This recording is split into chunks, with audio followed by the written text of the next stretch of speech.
한강버스 1,500억 예산 3배 폭증 논란에 이어 한 달 버스 논란까지 서울의 한강 상징성으로 관광객 끌며 반전할지 오세훈 정책 실패로 끝날지 여러분의 생각을 한강버스 성공과 실패로 달아주세요. 서울 한강버스가 오늘부터 시민 탑승을 일시 중단했습니다. 열흘 동안 4번이나 고장이 나자 한 달간 시범 운행하며 결함을 보완하겠다는 건데요. 충분한 준비 없이 서두른 것 아니냐는 지적이 나옵니다. 서울 여의도 한강버스 선착장이 텅 비었습니다. 출입 게이트에는 통제선이 쳐졌습니다. 한 달간 승객 없이 시범 운항을 하기로 한 것을 몰랐던 사람들은 헛걸음을 했습니다. 한강버스 오늘부터 운행하지 않아요. 지난 18일 정식 운항을 시작한 한강버스는 고장이 잦았습니다. 지난 22일 운항 중 방향타 고장으로 회항하더니 전기 개통 문제로 결항도 했습니다. 26일에도 방향타 고장이 났습니다. 28일에는 정비가 필요하다며 배 2척을 운항해서 뺐습니다. 서울시가 한강에 띄운 배는 모두 4척. 2척은 6개월 시범 운항을 거쳤지만 나머지 2척은 정식 운항 이틀 전에야 한강에 도착했습니다. 결함은 나중에 도착한 배에서 많이 나왔습니다. 선박 건조 경험이 없어 기술력에 의문이 제기됐던 선박업체가 만든 배입니다.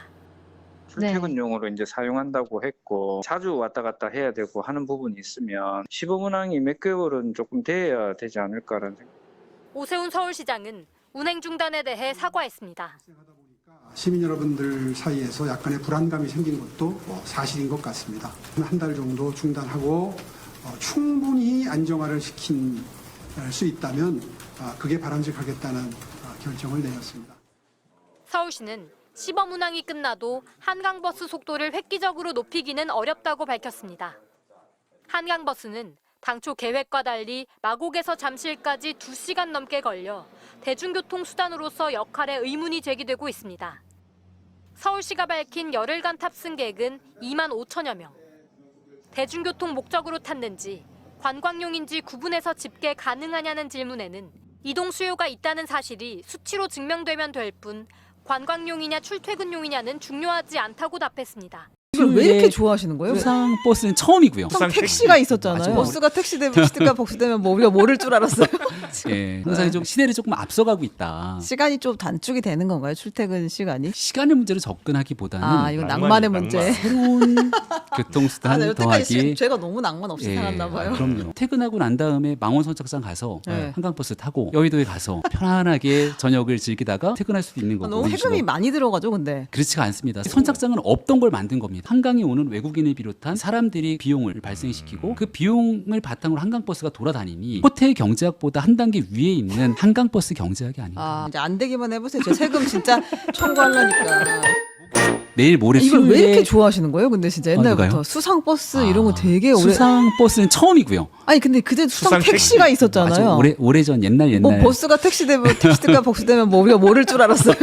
예, 항상 좀 시대를 조금 앞서가고 있다라는 오세훈 생각이 드는데, 네. 생각해 보세요.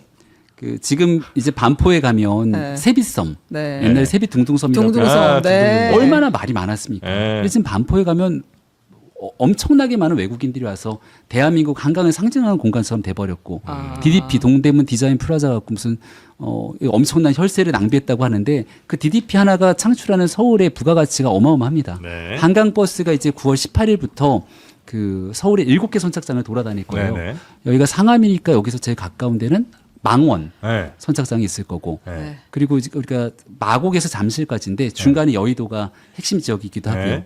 그러면 퇴근하고 난 다음에 망원 선착장 가서 네. 한강버스 타고 네. 여의도에 가서 편안하게 저녁을 즐기다가 네. 그리고 이제 퇴근할 수도 있는 거고. 너무 낭만적인데 근데 선착장까지 우리 셔틀이 혹시 운행하나요? 그럼요.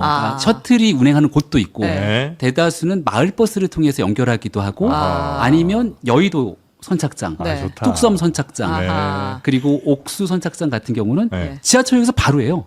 그래요. 아하. 그래서 저는 광진구에 사는데 네. 뚝섬 선착장과 저희 동네에서 따릉이를 타고 가면 금방 가거든요. 따릉이. 과거에는 한강에 따릉이가 못 들어갔는데 다 들어갈 수 있도록 연결을 해놔서 네.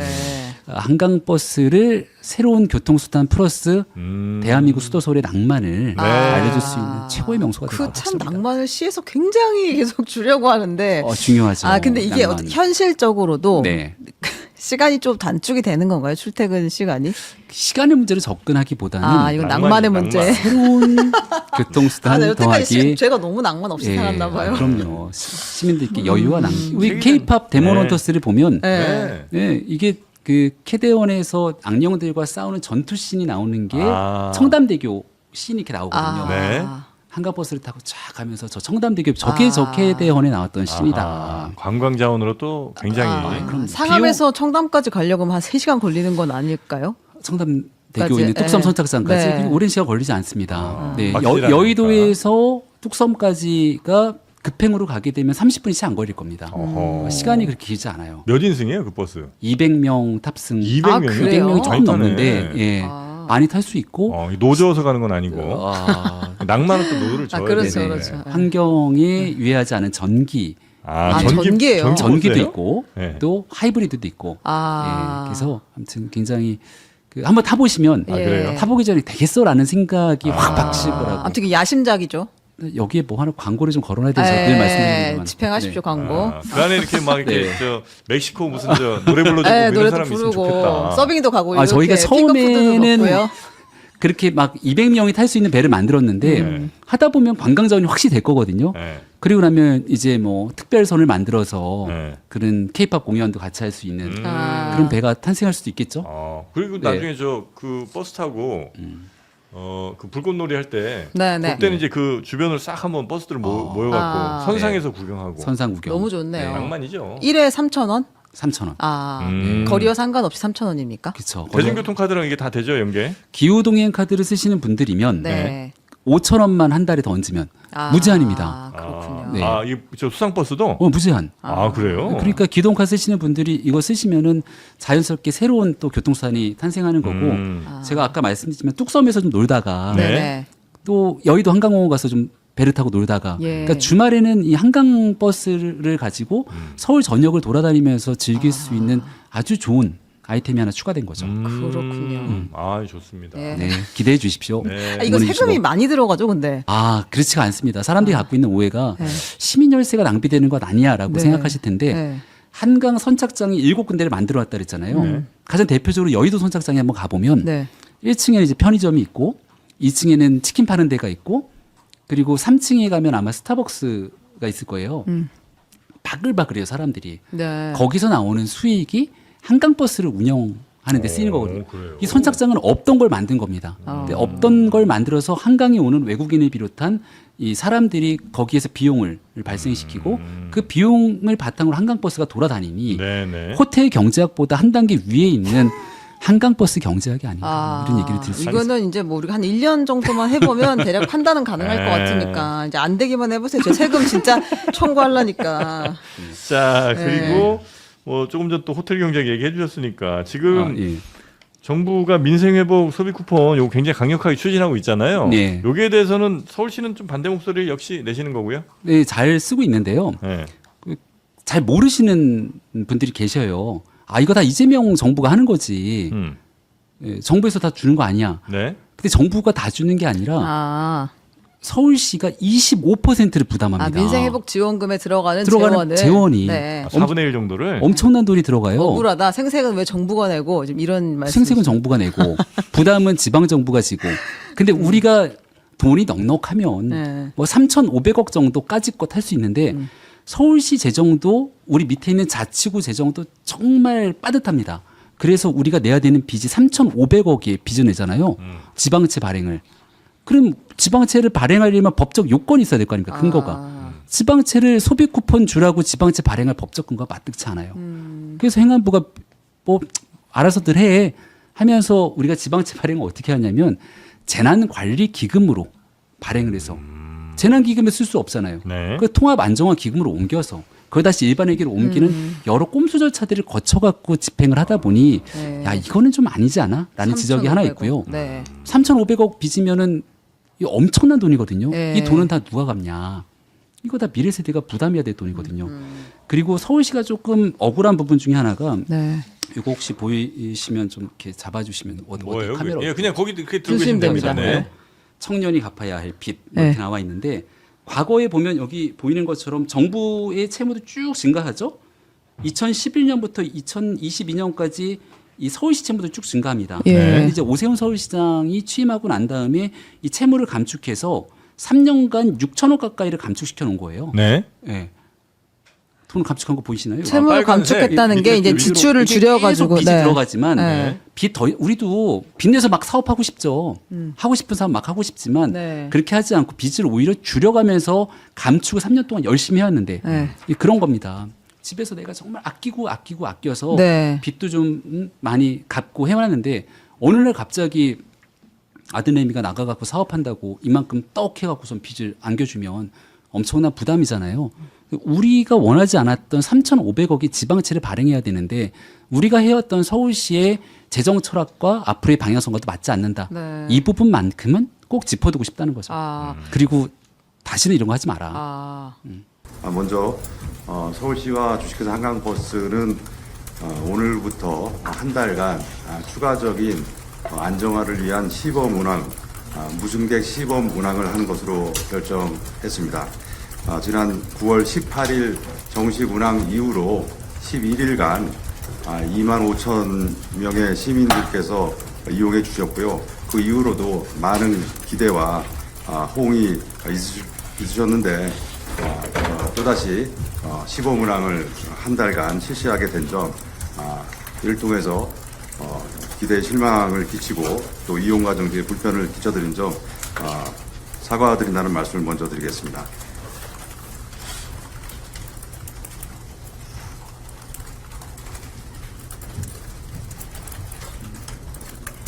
서울시는 기본적으로 지난 3월 달부터 이번에 정식 운항 중에 투입되었던 4척의 하이브리드 선박, 동일한 선체 설계와 추진체를 가지고 있는 선박을 기준으로 정식 운항 전에 6개월 동안 3개월은 선박 자체만의 운항, 그리고 3개월은 시민들 5,500분과 함께하는 체험 운항을 통한 시험 운항을 통해서 어느 정도 선체와 선체의 컨디션에 대해서 그리고 선원들의 그 숙련도에 대해서 확신을 가지고 9월 18일 날 정식 운항을 하는 것으로 결정을 했고 그렇게 시행을 했습니다. 하지만 지난 11일 동안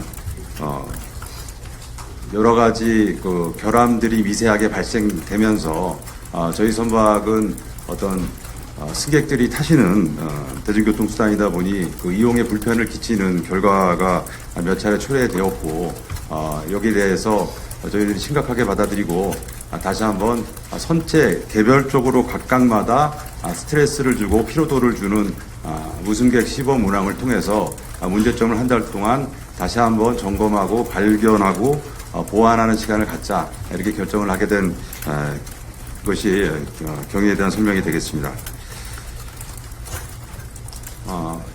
일단 보도자료 바탕으로 해서 기본적인 내용 설명을 드렸고요. 혹시 추가적인 질의나 사항이 있으시면 답변을 드리도록 하겠습니다. 2025년 9월 18일 정식 운항을 실시한 것이 조급했다, 서둘렀다, 무리했다 이런 지적이 있는 거 알고 있습니다. 저희 당초에는 2024년 10월 달에 운행하는 것으로 예고가 되었던 사업이었고요. 1년 훌쩍 넘겨서 그동안에 여러 가지 과정이 있었고 또 어떻게 보면 시범 운항이라든지 이런 걸 통해서 테스트할 시간을 좀 확보하는 시간이었다고 볼 수 있고요. 그래서 조급하거나 무리한 시작이라고는 판단하지는 않습니다. 오히려 서비스가 당초 예고됐던 것보다 늦어진 점이 저희들이 죄송할 뿐이고요. 그래서 그런 판단과 어떤 확신이 있었기 때문에 9월 18일 날 시작을 했다 말씀을 드리겠고요. 선원 숙련도는 저희가 당초 기대했던 것과 다르게 총 8척 중에 4척만으로 14회를 운행하는 축소된 계획으로서 론칭을 한 이유도 가장 숙련된 선장들이 그 4척에 탑승을 하고 기관장을 포함해서 다른 그 선장님들이 보조를 해가면서 숙련도를 더 키우고 하는 그런 어떤 점진적이고 점차적인 방향으로 진행을 했습니다. 지금 그랬기 때문에 14회 그 1일 14회 운항이라는 결과가 나왔던 것이고요. 그래서 저희가 무리하게 숙련이 안 된 분들 투입했다 뭐 이런 것 지적도 사실과는 좀 다릅니다. 지난 6개월 동안 그 일주일에 한 200km 정도씩 각 선박이 그 테스트를 똑같은 하이브리드 선체를 가진 이 선박이 테스트를 했었고요. 그래서 어느 정도 저희들은 이 정도면 운항 준비를 마쳤고 시민들께서 1년 이상 기다려 주셨는데 거기서 그 기다림에 대한 어떤 답변과 또 저희들 운항의 안전성에 대한 확신과 이 균형점을 찾아서 9월 18일로 결정을 했고 운항의 횟수, 운항의 대수도 그래서 축소해서 점진적인 방향으로 하려고 했다는 점을 다시 한번 말씀을 드립니다.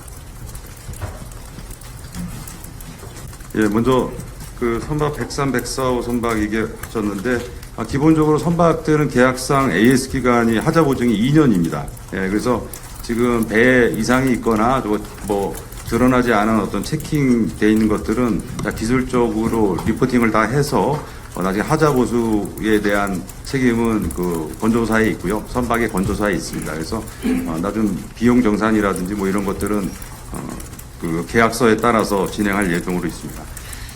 적자 보조는 저희가 당초 2년 동안 운항 개시 후 2년 동안 한 42억, 한 50억 미만의 그 운항 적자를 예상한다.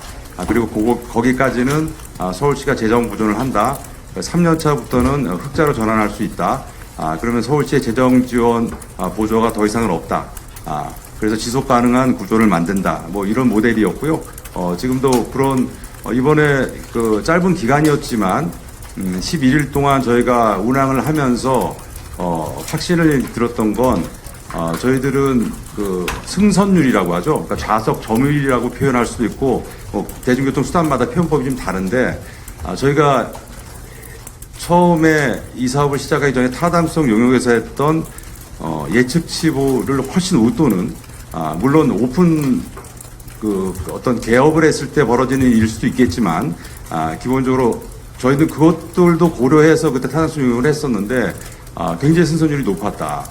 그리고 이용객과 호응이 굉장히 컸다는 것에 저희가 좀 많이 고무가 됐습니다. 그래서 당초에 지난번 기자 설명회 때도 말씀드렸지만 한 200억 정도의 운항 비용이 든다면 50억은 운항 수입으로 채우고 150억은 부대 사업 수익, 즉 선착장 사업으로 채우는 그 지속 가능한 모델을 저희가 지향한다고 말씀드렸는데 운항 수입이 생각보다 더 분발할 수 있을 수 있다.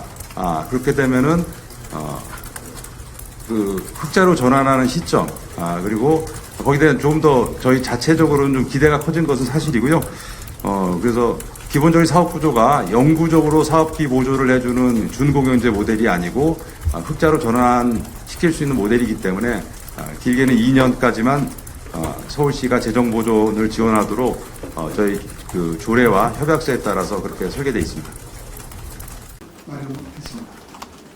서울의 주택 문제를 근본적으로 해결하고 시장을 안정시키는 길입니다. 예, 그럼 시장님께서는 다음 일정 관계로 이석하시고.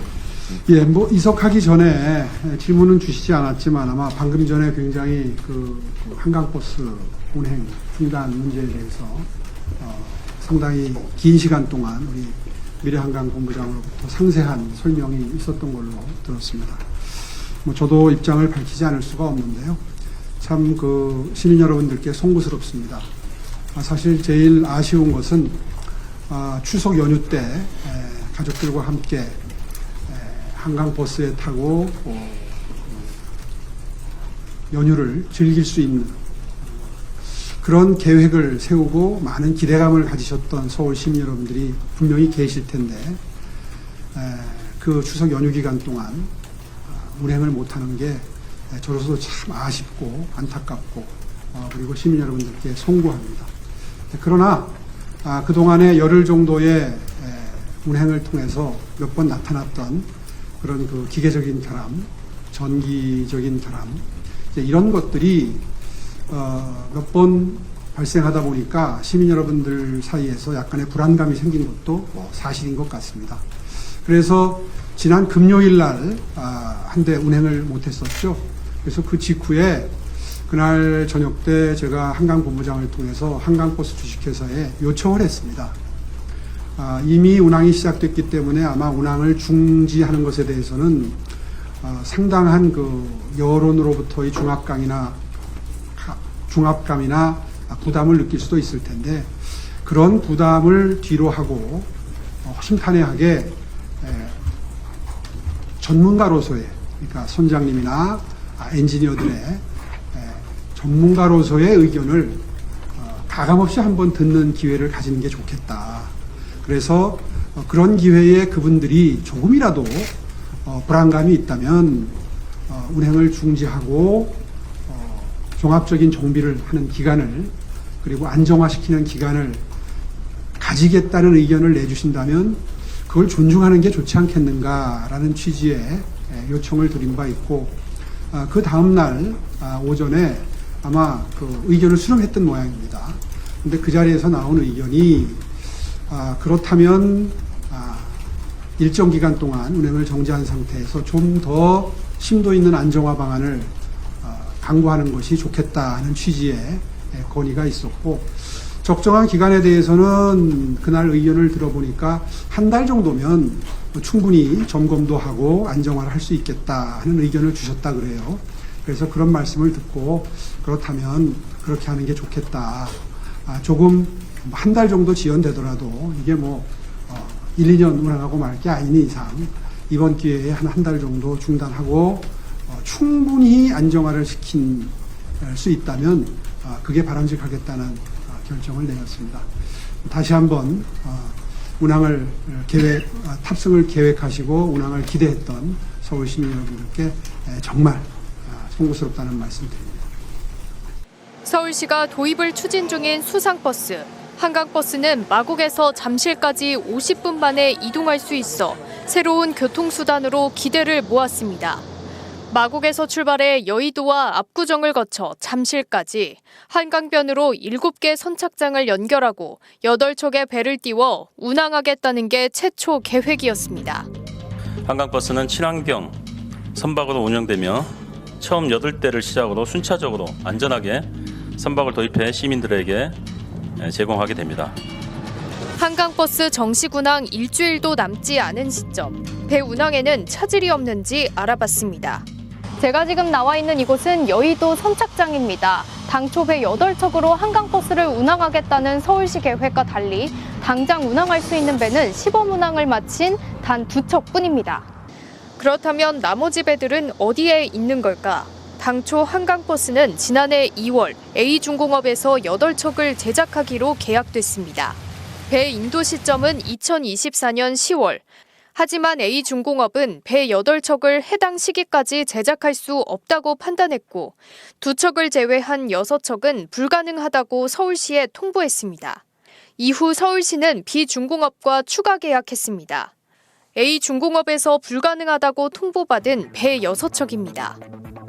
문제는 여기서 불거졌습니다. 선조사가 지난해 6월 외부기관에 의뢰한 감리 보고서입니다. A중공업이 맡은 선박의 공정률은 40%, 그에 반해 B중공업은 18%에 그쳤습니다. 그마저도 대부분이 준비 공정 단계였습니다. 비슷한 시기에 2곳의 배를 의뢰했는데 공정률에서 2배 이상 차이가 난 겁니다. 감리보고서 분석 내용을 보면 B중공업의 경우 자체적인 제작 능력이 있는지 의심스럽다는 내용도 적혀 있습니다. 회사 기본 현황도 확인해봤습니다. A중공업은 2021년에 설립된 자본금 12억 규모의 회사. 반면 B중공업은 계약 체결 불과 3개월 전인 23년 12월에 문을 연 신생업체였습니다. 자본금은 3억 5천만 원으로 A중공업의 3분의 1 수준에 불과했습니다. 근로복지공단 자료에 따르면 상시 근로자 수도 B중공업은 A중공업에 비해 4분의 1 수준에 그쳤습니다. 규모와 역량이 부족한 것으로 보이는 곳에 배 6척을 맡긴 겁니다. 정식 운항을 코앞에 두고도 아직까지 인도받지 못한 배 6척입니다. 실제로 그 A중공업에 준 그 2대는 딱 12개월 만에 들어왔어요.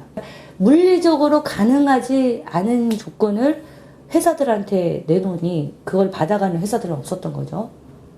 그러면서 이 회사만 유일하게 할 수 있다. 그랬고 제일 싸게 제시했다. 이렇게 말하는 거예요. 그래서 줬다는 거예요. 서울시는 한강 이용객이 많아 2024년 10월로 한강버스 정식 운항 계획을 정했고 이 시기까지 건조할 수 있다고 한 기업 2곳 중에 비중공업을 택했다고 했습니다. 10월로 정책 목표 잡은 것이고요. 그러려면 9월 말까지는 배가 와야 됩니다. 그래서 가능한 데를 찾았습니다. 한 45군데를 찾았는데 최종 한 2군데 정도가 가능하다. 가격 비교해서 좋았기 때문에. 이후 비중공업의 자체 선박 건조 능력은 의심스러웠으나 뒤늦게 업체를 변경하면 오히려 더 늦어지기 때문에 그대로 진행할 수밖에 없었다고 설명했습니다. 중간에 아마 실무자들도 천불이 나서 바꾸고 싶었을 겁니다. 그런데 그때 저한테 보고하기로는 화가 나서 바꾸게 되면 오히려 기간도 늘어나고 비용도 더 들어가니 참을 수밖에 없습니다. 그런 취지의 보고를 받았는데 상황이 이렇다 보니 결국 운항 일정에는 차질이 생겼습니다.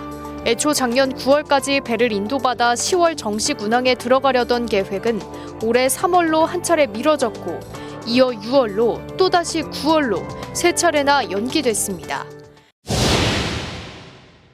문제는 여기에 그치지 않았습니다. 문제가 됐던 비중공업이 하청에 재하청을 거치면서 건조 비용이 눈덩이처럼 불어난 것. A중공업과의 계약 금액은 6척에 156억 원. 그런데 문제가 된 B중공업과는 6척에 222억 원이었습니다. 26억 원이었던 배 한 척 값이 37억 원이 된 겁니다. 심지어 B중공업에 210억 원을 선지급했는데도 배는 한 척도 받지 못했습니다. 문제는 이것만이 아니었습니다. B중공업과 계약했던 배를 또 다른 업체에 분리계약하면서 94억 원이 추가로 들었습니다. 한강버스 사업비가 기존 542억 원에서 1,523억 원으로 증액된 이유 중 하나입니다. 공장도 없고 그게 없어서 지금 이제 이 선박을 제작할 능력이 없는 것 같다. 임금도 지불 못하는 상태였고 여러 가지 문제가 있었어요. 그때 끊어내지 못하고 그러면서 사업비는 증액되고 배는 아직 안 들어오고 한강버스는 정식 운행 아직 못하고 있는 그런 상황입니다. 이 같은 상황이 논란이 되자 서울시는 업체 선정 과정에 개입하지 않았다고 선을 그었습니다. 다만 사업 종료 후 한강버스의 사업과 계약 등 전 과정을 감사하겠다고 뒤늦게 밝혔습니다. 사업 전반에 문제가 있었다는 것을 서울시 스스로 인정한 셈입니다. 이 사업이 끝나면 그 과정 전체에 대해서 아주 강력한 감사를 실시할 예정입니다. 해서 누구의 책임인지 어떻게 이런 문제 있는 업체가 그때 당시에 선정이 됐는지를 명명백백하게 밝힐 생각입니다.